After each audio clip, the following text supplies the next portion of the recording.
Hello friends, ಇವತ್ತಿನ ಸಂಚಿಕೆಯಲ್ಲಿ ಏನಾಯಿತು ಅಂತ ನೋಡ್ಕೊಂಡು ಬರೋಣ ಬನ್ನಿ. ನಂದನ್ ಹಾಲ್ನಲ್ಲಿ ಪೇಪರ್ ಓದ್ತಾ ಇರ್ತಾರೆ. ಆಗ ಸುಂದರ ಬಂದು ಒಂದೇ ಒಂದು ಹೆಲ್ಪ್ ಮಾಡಿ ಬಾಬಾ, ಇವತ್ತಿನ ಭವಿಷ್ಯ ಹೇಗಿದೆ ಅಂತ ನೋಡ್ಕೊಟ್ಬಿಡ್ತೀನಿ ಅಂತ ಪೇಪರ್ ತಗೊಂಡು ಮೀನಾ ರಾಶಿ ಉದ್ಯೋಗದಲ್ಲಿ ಬದಲಾವಣೆ. ಬಾಬಾ, ಇದೇನು ಬಾಬಾ, ನನ್ನ ಭವಿಷ್ಯದಲ್ಲಿ ಉದ್ಯೋಗ ಬದಲಾವಣೆ ಅಂತ ಇದೆ ಅಲ್ಲ, ಅಂಗಡೀಲಿ ಸೇಲ್ಸ್ಮ್ಯಾನ್ ಕೆಲಸ ಬಿಟ್ಟು ಕ್ಯಾಶಿಯರ್ ಕೆಲಸ ಕೊಡೋಂಗಿದ್ದೀರಾ ನೀವು ಅಂತಾನೆ ಸುಂದರ.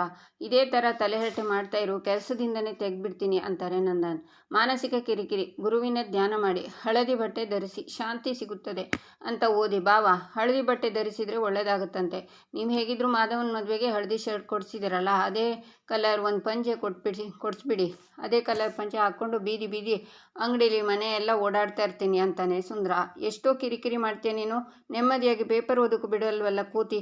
ಮೂರ್ಖತೆ, ವಯಸ್ಸಾಗಿದೆ ನಿನಗೆ, ಇನ್ನೂ ಬುದ್ಧಿ ಬಂದಿಲ್ಲ, ಮದುವೆ ಬೇರೆ ಕೇಡು ನಿನಗೆ ಅಂತಾರೆ ನಂದನ್. ಮೂರ್ಖತೆ ವಯಸ್ಸು, ಒಂದು ಕತ್ತೆಗೆ 5 ವರ್ಷ ಅಂದರು, ಅಲ್ಲಿಗೆ ನನಗೆ 15 ವರ್ಷ ಲೆಕ್ಕ. ನಾನಿನ್ನೂ ಮೆಚ್ಯೂರಿಟಿಗೆ ಬಂದಿಲ್ಲ ಬಾವ, ಅದಕ್ಕೆ ನನ್ನ ಮದುವೆ ಮಾಡಿಸ್ತಿಲ್ಲ ಅಂತಾನೆ ಸುಂದರ. ಆಗ ವಲ್ಲಭ ಬಂದು, ಮಾವ ನೀನೇನು ಮಾವ, ನ್ಯೂಸ್ ಪೇಪರಲ್ಲಿರೋ ದಿನ ಭವಿಷ್ಯ ಎಲ್ಲ ಓದ್ತಿದ್ಯಾ? ಈಗಿನ ಕಾಲದಲ್ಲಿ ನ್ಯೂಸ್ ಪೇಪರೆಲ್ಲ ಯಾರು ಓದ್ತಾರೆ, ಒಳ್ಳೆ ಹಳೆ ಕಾಲದವ್ರ ಥರ. ಎಲ್ಲ ಮೊಬೈಲ್ನಲ್ಲೇ ಸಿಗುತ್ತೆ ಮಾಮ, ಮೊಬೈಲ್ನಲ್ಲೇ ನ್ಯೂಸ್ ಓದ್ಬೋದು, ಅಪ್ಡೇಟ್ ಅಲ್ಲ ಮಾಮ. ಯಾಕೆ ಮಾಮ ನ್ಯೂಸ್ ಪೇಪರ್ ಓದ್ತೀಯಾ ಅಂತಾನೆ ವಲ್ಲಭ. ಇನ್ನೂ ಹಾಗೆ ಮಾಡ್ತೀನಿ ಅಂತಾನೆ ಸುಂದರ. ಆಗ ಪ್ರಿಯಾ ಮಾವಂಗೆ ಕಾಫಿ ಕೊಟ್ಟು, ಏನು ವಲ್ಲಭ ಅವರೇ ನಿಮ್ಮ ಮಾತಿನ ಅರ್ಥ, ಪೇಪರ್ ಓದೋರೆಲ್ಲ ಹಳೆ ಕಾಲದವರು ಅಂತನಾ? ಈಗಿನ ಕಾಲದ ಹುಡುಗರು ಎಲ್ಲದಕ್ಕೂ ಫೋನು ಅಂತಾರಪ್ಪ, ಏನಿದೆ ಅಂಥದ್ದು? ಆ ಫೋನ್ ನೋಡೋದ್ರಿಂದ ಕಣ್ಣಿಗೂ ಒಳ್ಳೆಯದಲ್ಲ, ಮನಸ್ಸು ಹಾಳಾಗುತ್ತೆ, ಅದಕ್ಕಿಂತ ಪೇಪರ್ ಓದೋದೇ ಒಳ್ಳೆಯದಲ್ವಾ ಅಂತಾಳೆ ಪ್ರಿಯಾ. ಸರಿಯಾಗಿ ಹೇಳಿದೆ ಅಮ್ಮ, ಈಗಿನ ಕಾಲದವರಿಗೆ ಫೋನ್ ಪ್ರಪಂಚ. ಒಂದು ನಿಮಿಷ ಫೋನೇ ಕಾಣಿಸ್ಲಿಲ್ಲ ಅಂದರೆ ಕೈಕಾಲೇ ಆಡಲ್ಲ ಇವರಿಗೆ ಅಂತಾರೆ ನಂದನ್. ಅತ್ತಿಗೆ, ನಾನು ಹೇಳಿದ್ದು ಹಾಗಲ್ಲ, ನ್ಯೂಸ್ ಓದೋದಕ್ಕೆ ನ್ಯೂಸ್ ಪೇಪರೇ ಬೇಕು ಅಂತ ಏನಿಲ್ಲ, ಮೊಬೈಲ್ನಲ್ಲೇ ಎಲ್ಲ ನ್ಯೂಸ್ ಸಿಗುತ್ತೆ ಅಂತಾನೆ ವಲ್ಲಭ. ನಾವು ಈಗಿನ ಕಾಲದವರು ಇಂಟರ್ನೆಟ್ಟು, ವೈಫೈ, 4G 5G ಅಂತ ಹಾಳಾಗ್ತಿದ್ದೀವಿ. ಅದೇ ಹಳೆ ಕಾಲದವ್ರು ನೋಡಿ ಎಷ್ಟು ಆರೋಗ್ಯವಾಗಿದ್ದಾರೆ ಅಂತ. ಈಗ ಮಾವನ್ನೇ ನೋಡಿ, ಅವ್ರ ಕಣ್ಣು ಕಿವಿ ಎಲ್ಲ ಎಷ್ಟು ಚುರುಕಾಗಿದೆ ಅಂತ. ಅವ್ರ ವಯಸ್ಸಲ್ಲಿ ನೀವು ಅವ್ರ ಥರ ಇರೋಕ್ಕಾಗತ್ತಾ ಅಂತಾಳೆ ಪ್ರಿಯಾ. ಬಿಡಮ್ಮ, ಕೆಲವರಿಗೆ ನಾವು ಎಷ್ಟೇ ಹೇಳಿದರೂ ಅರ್ಥ ಆಗಲ್ಲ, ಅವರು ಬದಲು ಆಗಲ್ಲ, ಕೋಣದ ಮುಂದೆ ಕಿನ್ನರಿ ಬಾರಿಸ್ದ ಹಾಗೆ ಅಂತಾರೆ ನಂದನ್. ಅಲ್ಲ, ಇಷ್ಟು ಚಿಕ್ಕ ವಿಷಯನ ಯಾಕೆ ದೊಡ್ಡದು ಮಾಡ್ತಾರೆ ಅಂತಾನೆ ಸುಂದರ. ಏನಂದೆ ಅಂತಾರೆ ನಂದನ್. ಏನಿಲ್ಲ ಬಾಬಾ, ಪ್ರಿಯಮ್ಮ ಟೀನ ಚೆನ್ನಾಗಿ ಮಾಡ್ತಾರೆ ಅಂದೆ ಅಂತ ಟೀ ತಗೊಂಡು ಹೋಗ್ತಾನೆ ಸುಂದರ. ಈಚೆ ಪ್ರಿಯಾ ಅತ್ತೆ ಮಾವ ವಲ್ಲಭ ಅಮೂಲ್ಯ ರೀ ಎಲ್ಲರೂ ಬೇಗ ಬನ್ನಿ ಅಂತ ಕರೀತಾಳೆ. ಆಗ ಎಲ್ಲರೂ ಬರ್ತಾರೆ. ಏನಕ್ಕ ಕರೆದಿದ್ದು ಅಂತಾಳೆ ಅಮೂಲ್ಯ. ಹೇಳ್ತೀನಿ ಮಾವ, ಯುಗಾದಿ ಹಬ್ಬದ ಹಾರ್ದಿಕ ಶುಭಾಶಯಗಳು ಅಂತಾಳೆ ಪ್ರಿಯಾ.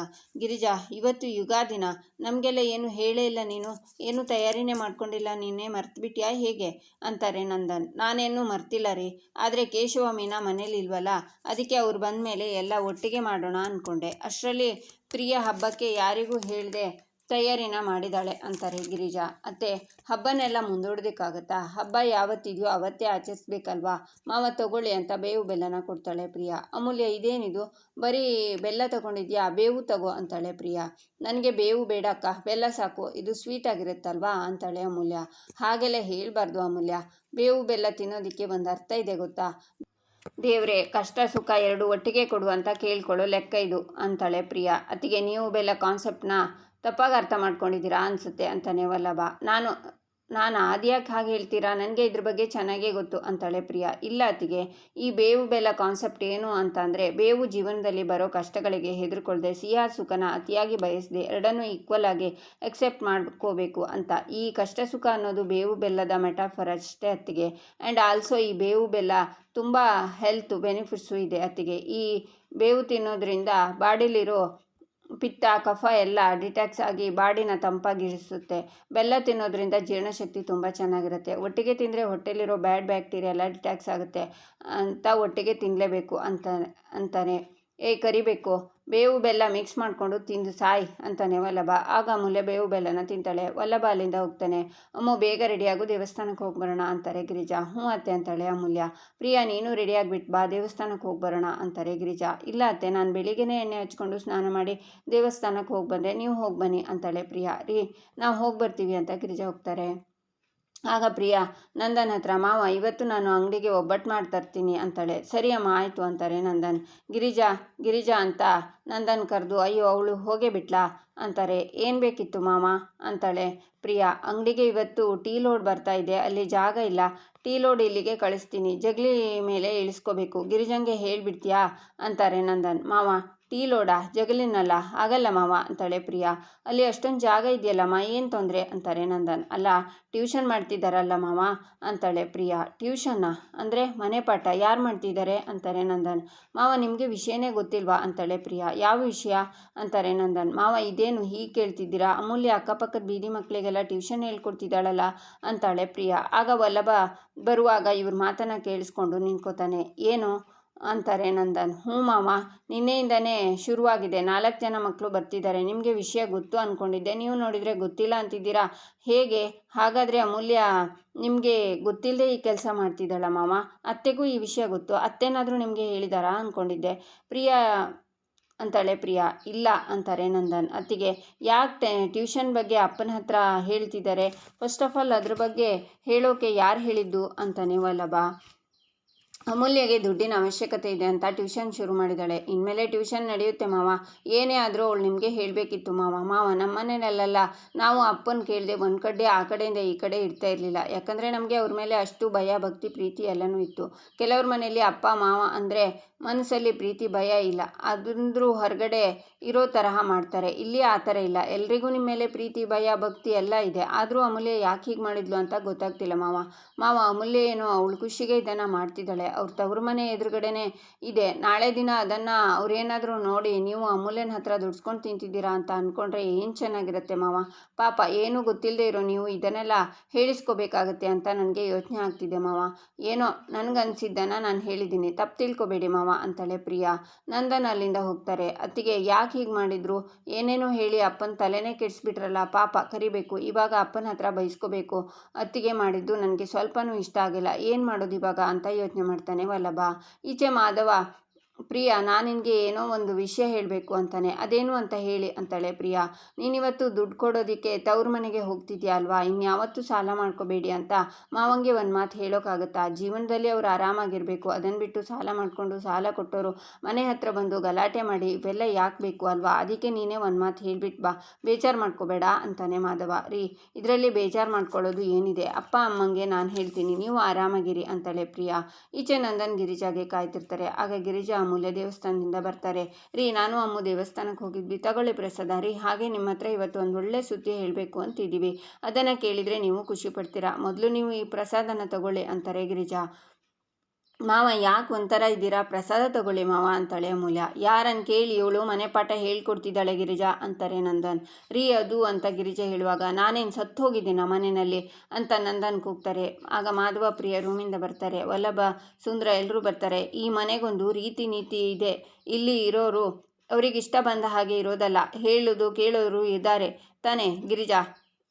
ಇದ್ರ ಬಗ್ಗೆ ನನಗೆ ಒಂದು ಮಾತು ಹೇಳಿದೆ. ಅವಳು ಹೇಗೆ ಮನೆ ಪಾಠ ಶುರು ಮಾಡಿದ್ಲು, ಇವನ್ನೆಲ್ಲ ನೋಡಿಕೊಂಡು ನೀನು ಹೇಗೆ ಸುಮ್ಮನೆ ಇದೆಯಾ ಅಂತಾರೆ ನಂದನ್. ಅದು ಹಾಗಲ್ಲ ರೀ, ಅಮ್ಮನೇ ನಿಮ್ಮ ಹತ್ರ ಹೇಳಬೇಕು ಅಂತಿದ್ಲು ಅಂತಾರೆ ಗಿರಿಜಾ. ಹೇಳಬೇಕು ಅಂತ ಇದ್ಲು ಅಲ್ಲ, ಹೇಳಬೇಕಿತ್ತು ಗಿರಿಜಾ. ಈ ಮನೆ ಯಜಮಾನ ನಾನು, ಇಲ್ಲೇನು ನಡೆದ್ರು ನನಗೆ ಗೊತ್ತಾಗಲೇಬೇಕು. ಅದೇ ಥರ ತಾನೇ ಇಷ್ಟು ದಿನ ನಡೆದಿರೋದು. ಈಗೇನು ದಿಢೀರಂತ ಎಲ್ಲ ಬದಲಾಗೋಯ್ತಾ? ನನ್ನ ಪ್ರಶ್ನೆಗೆ ಉತ್ತರ ಕೊಡು ಗಿರಿಜಾ. ನೀನು ಕೊಟ್ಟು ಸಲಿಗೆಯಿಂದನೇ ಇವರೆಲ್ಲ ಹೀಗೆ ನಡ್ಕೋತಾ ಇರೋದು. ಇವೆಲ್ಲ ನಿನಗೆ ಯಾವಾಗ ಅರ್ಥ ಆಗುತ್ತೆ ಅಂತಾರೆ ನಂದನ್. ಇದರಲ್ಲಿ ಅತ್ತೆದು ಏನು ತಪ್ಪಿಲ್ಲ ಮಾವ.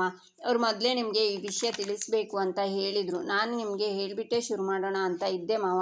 ನಿನ್ನೆ ನೀವು ತುಂಬ ಸುಸ್ತಾಗಿ ಬಂದಿದ್ರಲ್ವಾ, ಅದನ್ನು ನೋಡಿ ಆಮೇಲೆ ಹೇಳೋಣ ಅಂತ ಅಂದ್ಕೊಂಡೆ. ಅಷ್ಟರಲ್ಲಿ ಅಂತ ಅಮೂಲ್ಯ ಹೇಳುವಾಗ ಸಾಕು ಅಂತ ನಂದನ್ ಹೇಳಿಬಿಟ್ಟೆ ಶುರು ಮಾಡಬೇಕು ಅನ್ನೋ ಮನಸ್ಥಿತಿ ಇದ್ದಿದ್ರೆ ನಿನ್ನೆನೆ ಮಕ್ಕಳು ಹೇಗೆ ಬಂದರು, ನಿನ್ನೆನೆ ಮನೆ ಪಾಠ ಹೇಗೆ ಶುರುವಾಯಿತು ಅಂತಾರೆ.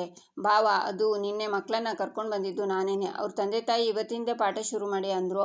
ಅಮೂಲ್ಯ ಅದಕ್ಕೆ ನಿನ್ನೆನೆ ಶುರು ಮಾಡಿದ್ಲು ಭಾವ ಅಂತಾನೆ ಸುಂದರ. ಓಹೋ ಈ ಜಾಗದಲ್ಲಿ ನೀನು ಇದೆಯಾ ಅನ್ನು ನಿನಗೂ ಅನಿಸ್ಲಿಲ್ವಾ ನನಗೆ ಹೇಳಬೇಕು ಅಂತ ಅಂತಾರೆ ನಂದನ್. ಭಾವ ಅದು ಅಂತ ಸುಂದರ ಹೇಳುವಾಗ ಮುಚ್ಚು ಬಾಯಿ ಅಂತಾರೆ ನಂದನ್. ಮಾವ ನಿಮಗೆ ಹೇಳ್ದೆ ಶುರು ಮಾಡಬೇಕು ಅನ್ನೋ ಯಾವ ಉದ್ದೇಶನೂ ನನಗೆ ಇರಲಿಲ್ಲ ಮಾವ ಅಂತಾಳೆ ಅಮೂಲ್ಯ. ಸಾಕು ನನಗೆ ಈಗ ಯಾವ ನೆಪನೂ ಹೇಳೋಕೆ ಬರಬೇಡಿ ನೀವು ಅಂತಾರೆ ನಂದನ್. ಅಪ್ಪ ಹೋಗಲಿ ಬಿಡಿ, ನೀವು ಸಿಟ್ಟು ಮಾಡ್ಕೋಬೇಡಿ ಅಂತಾನೆ ಮಾಧವ. ಏನು ಹೋಗಲಿ ಬಿಡು, ಹಾಗೆ ಬಿಟ್ಟಿದ್ದಕ್ಕೆ ಎಲ್ಲನೂ ನನ್ನ ವಿರುದ್ಧ ನಡೀತಾ ಇರೋದು. ಹೇಳ್ದೆ ಕೇಳದೆ ಮದುವೆ ಮಾಡ್ಕೊಂಡು ಬಂದಿದ್ದು ಅಲ್ಲದೆ ಇದು ಬೇರೆ ಅಂತಾರೆ ನಂದನ್. ಅಪ್ಪ ಅಮೂಲ್ಯಂದು ಏನು ತಪ್ಪಿದೆ ಅಪ್ಪ? 4 ಜನರಿಗೆ ಪಾಠ ಹೇಳ್ಕೊಡೋದ್ರಲ್ಲಿ ಏನೂ ತಪ್ಪಿಲ್ಲ ಅಲ್ವಾ ಅಪ್ಪ? ಅದರಲ್ಲೂ ಇವಳು ಟ್ಯೂಷನ್ ಮಾಡ್ತಾಳೆ ಅಂತ ಗೊತ್ತಾಗಿ ಮಕ್ಕಳು ಬಂದಿದ್ದಾರೆ ಅಂದಮೇಲೆ ಅವರಿಗೂ ಟ್ಯೂಷನ್ ಅಗತ್ಯ ಇದೆ ಅಂತ ಅಲ್ವಾ ಅಪ್ಪ? ನಿಮಗೆ ಹೇಳಬೇಕು ಅಂತಲೇ ಅವಳು ಕಾಯ್ತಿದ್ಲಪ್ಪ. ಅಷ್ಟರಲ್ಲಿ ಬೇರೆಯವರಿಂದ ವಿಷಯ ಗೊತ್ತಾಯ್ತಷ್ಟೇ, ಅದು ಬಿಟ್ಟರೆ ಬೇರೆ ಏನೂ ತಪ್ಪಿಲ್ಲ ಅಪ್ಪ ಇಲ್ಲಿ ಅಂತಾನೆ ವಲ್ಲಭ. ಬಾಯಿ ಮುಚ್ಕೊಂಡು ಇರೋದಕ್ಕೆ ಹೇಳು. ಬಂದ್ಬಿಟ್ಟ ದೊಡ್ಡದಾಗಿ ಹೆಂಡ್ತಿನ ವಹಿಸ್ಕೊಂಡು. ಯಾವುದು ತಪ್ಪು ಯಾವುದು ಸರಿ ಅಂತ ನಾನು ಅವನ ಹತ್ರ ಕೇಳ್ಕೊಬೇಕಾಗಿಲ್ಲ ಅಂತಾರೆ ನಂದನ್. ಅಪ್ಪ ಅಮೂಲ್ಯನ ಹತ್ರ ನನ್ನ ಹತ್ರ ಹೇಳಿದ್ಲು. ಅಷ್ಟಕ್ಕೂ ಟ್ಯೂಷನ್ ಮಾಡೋದ್ರಲ್ಲಿ ತಪ್ಪಿದೆ ಅಂತ ನನಗೇನು ಅನ್ನಿಸ್ತಿಲ್ಲ ಅಂತಾನೆ ವಲ್ಲಭ. ಕೇಳಿಸ್ಕೊಂಡೆ ಗಿರಿಜಾ, ಇವನಿಗೆ ಹೇಳಿದರೆ ಸಾಕಂತೆ, ನನಗೇನು ಹೇಳಬೇಕಾಗಿಲ್ಲ. ಹಾಗಿದ್ರೆ ಈ ಮನೆಯಲ್ಲಿ ನಾನ್ಯಾರು? ಈ ಮನೆ ನಾನು ಕಟ್ಟಿರೋದು. ಇಲ್ಲಿ ಏನು ಮಾಡಬೇಕು ಏನು ಆಗಬಾರ್ದು ಅಂತ ನಿರ್ಧಾರ ಮಾಡೋದು ನಾನು. ನನ್ನನ್ನು ಮೀರಿ ಇಲ್ಲಿ ಏನು ನಡೀಕೂಡ್ದು. ಇದು ಎಲ್ರಿಗೂ ಗೊತ್ತು ತಾನೆ, ನಿನಗೂ ಗೊತ್ತು ತಾನೆ ಅಂತಾರೆ ನಂದನ್. ಗೊತ್ತು ರೀ ಅಂತಾರೆ ಗಿರಿಜಾ. ಗೊತ್ತಿದ ಮೇಲೂ ಹೇಗೆ ಅವರು ಈ ಥರ ನಡ್ಕೋತಾರೆ? ಈ ಮನೆಗೊಂದು ರೀತಿ ರಿವಾಜು ಅನ್ನೋದು ಇದೆ ಗಿರಿಜಾ. ಅವ್ರು ಅದ್ರ ಪ್ರಕಾರ ನಡ್ಕೋಬೇಕು. ನಡ್ಕೊಳ್ಳಿಲ್ಲ ಅಂದರೆ ಈ ಮನೆ ಅಗತ್ಯ ಅವರಿಗೆ ಇಲ್ಲ ಅಂತ. ಹಾಗಿದ್ಮೇಲೆ ಈ ಮನೆಗೂ ಅವರ ಅಗತ್ಯ ಇಲ್ಲ. ಇವ್ರ ಮದುವೆ ಆದಾಗಿಂದ ನಿನ್ನ ಅಣ್ಣಂದ್ರಿದಾರಲ್ಲ, ಸೂರ್ಯಕಾಂತ್, ಚಂದ್ರಕಾಂತ್, ಇವಳು ಒಡವೆನ ನಾನು ನುಂಗಿ ನೀರು ಕುಡ್ದಿದ್ದೀನಿ ಅಂತ ಹೀಯಾಳಿಸ್ತಾನೆ ಇದ್ದಾರೆ. ಹೀಗಿರಬೇಕಾದ್ರೆ ಇವಳು ಮನೆ ಪಾಠ ಹೇಳ್ಕೊಡೋದು ಅವರಿಗೇನಾದರೂ ಗೊತ್ತಾದರೆ ಸೊಸೆ ಕೈಲಿ ದುಡಿಸ್ಕೊಂಡು ಅನ್ನ ತಿಂತಿದ್ದಾನೆ ಅಂತ ನನಗೆ ಇನ್ನೂ ಹಂಗಿಸ್ತಾರೆ ಅವರು. ಆ ಥರ ಮಾತುಗಳನ್ನು ಕೇಳಿಸ್ಕೊಳ್ಳೋ ಶಕ್ತಿ ನನಗಿಲ್ಲ ಗಿರಿಜಾ. ಇದೇ ಕಡೆ ಗಿರಿಜಾ, ಈ ಮನೆಯಲ್ಲಿ ನನಗೆ ಧಕ್ಕೆ ತರುವಂಥ ಯಾವ ವಿಚಾರನೂ ನಡಿಕೊಡ್ದು. ನೀನು ಅಷ್ಟೇ. ಯಾರಿಗೂ ಎಷ್ಟು ಸಲಿಗೆ ಕೊಡಬೇಕು ಅಷ್ಟೇ ಕೊಡಬೇಕು. ತಲೆ ಮೇಲೆ ಕೂರಿಸ್ಕೋಬೇಡ, ಅರ್ಥ ಆಯ್ತಾ ಅಂತ ನಂದನ್ ಹೋಗ್ತಾರೆ. ಅಮೂಲ್ಯ ಅಳ್ತಾಳೆ. ಅಮೂಲ್ಯ ಅಳಬೇಡ, ಸಮಾಧಾನ ಮಾಡ್ಕೊಳ್ಳೆ ಅಂತಾರೆ ಗಿರಿಜಾ.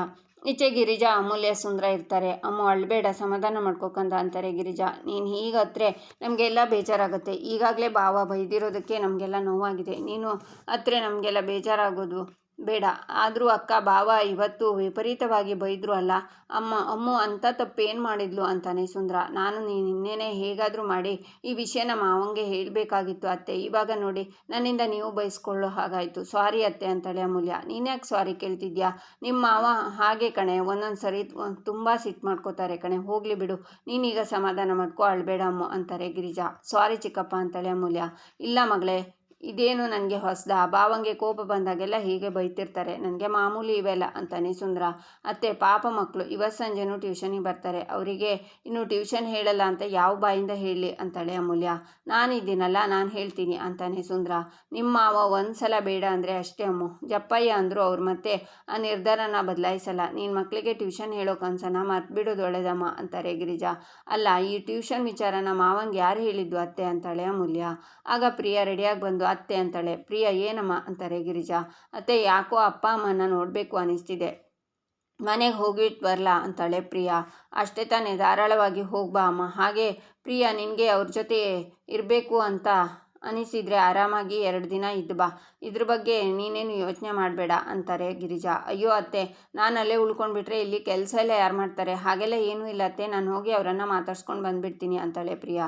ಆಯ್ತಮ್ಮ, ನಿನ್ನಿಷ್ಟ ಅಂತಾರೆ ಗಿರಿಜಾ. ಅಮ್ಮ ಮಾವ ಹೇಳಿದ್ದು ಸರಿನೇ, ನೀನೇನು ನಿನ್ನ ಖುಷಿಗೆ ಟ್ಯೂಷನ್ ಮಾಡ್ತೀಯಾ, ಆದರೆ ನಿಮ್ಮ ಮನೆಯವ್ರ ದೃಷ್ಟಿ ಮಾವ ನಿನ್ನ ಹತ್ರ ದುಡ್ಸ್ಕೋತಿದ್ದಾರೆ ಅಂತಲೇ ಆಗುತ್ತಲ್ವಾ? ಮಾವ ಬೈದಿದ್ದನ್ನು ಯೋಚನೆ ಮಾಡಿಕೊಂಡು ಬೇಜಾರು ಮಾಡ್ಕೋಬೇಡ ಆಯಿತಾ? ನಮಗೆಲ್ಲ ಮಾವನ ಬಗ್ಗೆ ಚೆನ್ನಾಗಿ ಗೊತ್ತಲ್ವಾ? ಸರಿ ಅತ್ತೆ, ನಾನು ಹೋಗಿ ಬರ್ತೀನಿ ಅಂತ ಪ್ರಿಯಾ ಹೋಗ್ತಾಳೆ.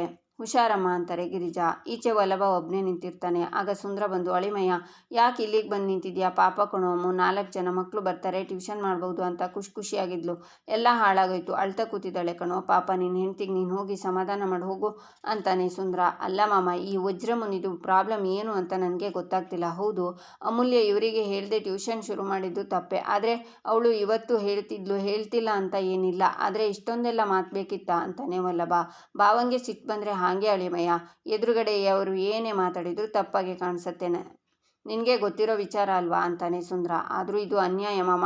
ಅಮೂಲ್ಯ ಏನು ಕೆಟ್ಟ ಕೆಲಸನ ಮಾಡ್ತಿದ್ಲು? ವಿದ್ಯೆ ಹೇಳ್ಕೊಡೋದು ಪುಣ್ಯದ ಕೆಲಸ ಅಂತಾನೆ ವಿಷಯನ ಹೇಳ್ತಾ ಇದ್ಲು. ಹಾಗಿದ್ಮೇಲೆ ಅಮೂಲ್ಯ ಟ್ಯೂಷನ್ ಹೇಳ್ಕೊಡ್ಬಾರ್ದು ಅಂತ ಯಾಕೆ ಹೇಳಿದ್ರು ಇವರು? ನ್ಯಾಯ ನೀತಿ ಇದೆಲ್ಲ ಬರೀ ಬಾಯಿ ಮಾತಿಗೆ. ನನಗೆ ಇನ್ನೊಂದು ಹೊರಟಾಗಿದ್ದು ಏನು ಗೊತ್ತಾ ಮಾಮ, ನಾನು ಕಟ್ಟಿಸಿದ ಮನೆ ಅಂತಾರಲ್ಲ, ಹಾಗಾದರೆ ನಾವೆಲ್ಲ ಯಾರು ಮಾಮ? ಅವ್ರ ಮಕ್ಕಳು ತಾನೇ. ಒಬ್ಬ ಮನುಷ್ಯ ಮನೆ ಯಾಕೆ ಕಟ್ಟಿಸ್ತಾನೆ? ಅವನ ಹೆಂಡತಿ ಮಕ್ಕಳು ಎಲ್ಲ ಬಾಳೋಕೆ ತಾನೆ. ಅವ್ರ ಥರನೇ ಇದು ಎಲ್ರಿಗೂ ಮನೆ ಅಲ್ವಾ? ಹಾಗಿದ್ಮೇಲೆ ಇದು ನನ್ನ ಮನೆ, ನಾನು ಹೇಳಿದರೆ ನಡಿಬೇಕು ಅಂತ ಎಲ್ಲ ಯಾಕೆ ಹೇಳಬೇಕು ಅಂತಾನೆ ವಲ್ಲಭ. ನೀನು ಸ್ವಲ್ಪ ಕೂಲಾಗು ಅಂತಾನೆ ಸುಂದರ. ನನಗಂತೂ ತಲೆ ಕೆಟ್ಟು ಹೋಗಿದೆ, ನೋಡ್ತಾ ಇರು, ಆದಷ್ಟು ಬೇಗ ನಾನು ಒಂದು ಮನೆ ಕಟ್ಟಿಸ್ತೀನಿ ಮಾಮ ಅಂತಾನೆ ವಲ್ಲಭ. ಅಂದರೆ ಅಳಿಮಯ್ಯ, ನೀನು ಬೇರೆ ಮನೆ ಕಟ್ಟಿಸಿ ನೀನು ಅಮೂಲ್ಯ ಬೇರೆ ಮನೆಗೆ ಹೋಗ್ತೀರೇನೋ ಅಂತಾನೆ ಸುಂದರ. ನಾನು ಮನೆ ಕಟ್ಟಿಸ್ತೀನಿ ಅಂದರೆ ಬೇರೆ ಮನೆಗೆ ಹೋಗ್ತೀನಿ ಅನ್ನ ಅಕ್ಕಪಕ್ಕ ಇಲ್ಲಿ ಯಾರಿಗೂ ಒಬ್ರನ್ನೊಬ್ರು ಬಿಟ್ಟಿರೋದಕ್ಕೆ ಆಗಲ್ಲ ಅಂತ ನನಗೂ ಗೊತ್ತು ಅಂತಾನೆ ವಲ್ಲಭ. ಸೂಪರ್ ಅಳಿಮಯ್ಯ, ಸೂಪರ್, ನನಗೆ ಎಷ್ಟು ಖುಷಿ ಆಗ್ತಿದೆ ಗೊತ್ತಾ.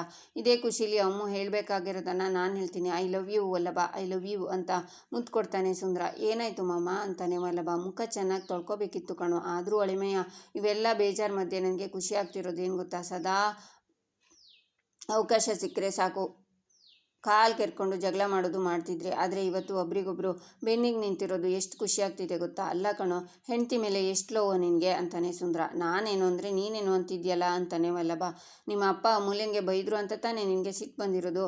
ಅದರಲ್ಲೇ ಗೊತ್ತಾಗುತ್ತೆ ಕಣೋ ನಿನ್ನ ಹೆಂಡತಿ ಮೇಲೆ ನಿನಗೆ ಎಷ್ಟು ಲವ್ ಇದೆ ಅಂತ. ಹೆಂಡ್ತಿನ ಪ್ರೀತಿ ಮಾಡಿದರೆ ನಿನ್ನ ತರಹ ಪ್ರೀತಿ ಮಾಡಬೇಕು ಕಣೋ. ಒಗಟಾಗಿ ಹೇಳ್ದೇನೆ ಫ್ರೆಶ್ ಲವ್ ಕಣೋ ನಿಂದು ಅಂತಾನೆ ಸುಂದರ. ಈಚೆ ಮೀನಾ ಟ್ರೈನಿಗೆ ಹೊರಡ್ತಾಳೆ. ಮೀನಾ, ಇವತ್ತು ನಿನಗೆ ಮಧ್ಯಾಹ್ನದವರೆಗೆ ತಾನೇ ಟ್ರೈನಿಂಗು ಅಂತಾನೆ ಕೇಶವ. ಹೌದು ಅಂತಾಳೆ ಮೀನಾ. ಇವತ್ತು ಏನೇ ಆಗಲಿ ನಾನು ನಿನ್ನ ಜೊತೆನೇ ಇರ್ತೀನಿ ಅಂತಾನೆ ಕೇಶವ. ಆಗ ಕೇಶವನಿಗೆ ಕಾಲ್ ಬರುತ್ತೆ. ಮಾವನ ಅಂತ ಮೀನಾ ಅಲ್ಲಿಂದ ಹೋಗ್ತಾಳೆ. ನಂದನ್ ಫೋನಲ್ಲಿ, ಕೇಶವ, ರಂಗನಾಥಯ್ಯನವರಿಗೆ ಇವತ್ತು ದುಡ್ಡು ಕೊಡಬೇಕು ನೀನು ಅಂತಾರೆ. ನಂದನ್ ಮತ್ತೆ ಭೇಟಿ ಮಾಡಬೇಕಾ ಅಪ್ಪ, ಇನ್ನೊಂದು ಸಲ ಯಾವಾಗಾದರೂ ಅಂತಾನೆ ಕೇಶವ. ಇವತ್ತು ಕೊಡೋಕೆ ನಿನಗೇನೋ ಆಗುತ್ತೆ, ಅದಕ್ಕೋಸ್ಕರ ಇನ್ನೊಂದು ಸಲ ಬೆಂಗಳೂರಿಗೆ ಹೋಗ್ತೀಯಾ, ಹೇಳಿದಷ್ಟು ಮಾಡು, ಕೊಟ್ಬಾ ಅಂತ ಕಾಲ್ ಕಟ್ ಮಾಡ್ತಾರೆ ನಂದನ್. ಅಪ್ಪ ಹೇಳಿದ ಕೆಲಸ ನಾನು ಮಾಡಲೇಬೇಕಾ ಅಂತಾನೆ ಕೇಶವ. ಇಲ್ಲಿಗೆ ಈ ಸಂಚಿಕೆ ಮುಕ್ತಾಯವಾಗುತ್ತೆ. ಮುಂದಿನ ಸಂಚಿಕೆಗಾಗಿ ನಮ್ಮ ಚಾನಲನ್ನು ನೋಡಿ, ಸಬ್ಸ್ಕ್ರೈಬ್ ಮಾಡಿ, ಲೈಕ್ ಮಾಡಿ, ಸಪೋರ್ಟ್ ಮಾಡೋದನ್ನು ಮರಿಬೇಡಿ.